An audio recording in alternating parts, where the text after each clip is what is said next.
They tell us addiction is a choice. They say it's weakness, a moral failure, a lack of willpower.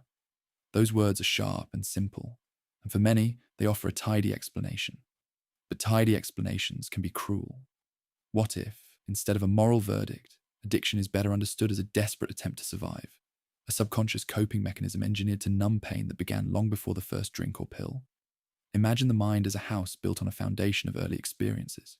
When that foundation is cracked by neglect, abuse, or chronic stress, the house still stands, but rooms are cold and foundations unsafe. A child who learns to soothe unbearable feelings with silence, secrecy, or substances does not choose that pattern in adulthood out of moral failure. They continue a survival strategy that once made unbearable moments tolerable. Addiction, in this light, is less a crime against the self and more an emergency repair job gone wrong. Neuroscience and psychology both show how trauma reshapes the brain. Early adversity sensitizes the stress response, amplifies emotional pain, and weakens the circuitry that regulates impulse control and judgment. Substances that dampen hypervigilance or blunt painful memories become an alluring, if temporary, solution. Over time, the brain's reward pathways reorganize around that relief, reinforcing a cycle that is far harder to break than the idea of just stop implies. This view does not absolve people of responsibility in a simplistic sense, but it reframes responsibility into something actionable and humane. If addiction is a coping mechanism, then the path forward is not punishment but repair. Treatment must address the root, the untreated trauma, the unprocessed grief, the persistent stress that made numbness feel like the only option. This is the logic behind trauma-informed dual diagnosis care, an approach that treats substance use and underlying mental health conditions together, acknowledging how one feeds the other. For families, this reframing changes everything. Judgment can feel like a call to arms. Compassion feels like a lifeline. When a loved one acts out in ways that hurt themselves and others, it is easier and more effective to ask, "What happened to you?" rather than, "What is wrong with you?" Questions that seek story, not blame, open doors.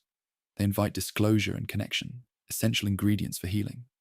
Families that move from shame to support create environments where recovery is possible. Clinically, trauma-informed care combines evidence-based therapies with a deep respect for the person's experience. Treatments may include EMDR to process traumatic memories, cognitive behavioral techniques to build healthier coping strategies, and medication management when appropriate. Dual diagnosis programs ensure co-occurring disorders such as depression, anxiety, or PTSD are identified and treated concurrently with substance use, because treating one without the other is like mending a leak while ignoring the structural rot behind it. Compassion is not soft, it is strategic. It shifts resources from punishment to treatment, from isolation to connection. It recognizes that a pattern of self-harm is rarely a statement of character, and almost always a call for help. When families and communities respond with curiosity and care, people struggling with addiction are more likely to engage in meaningful treatment and sustain recovery.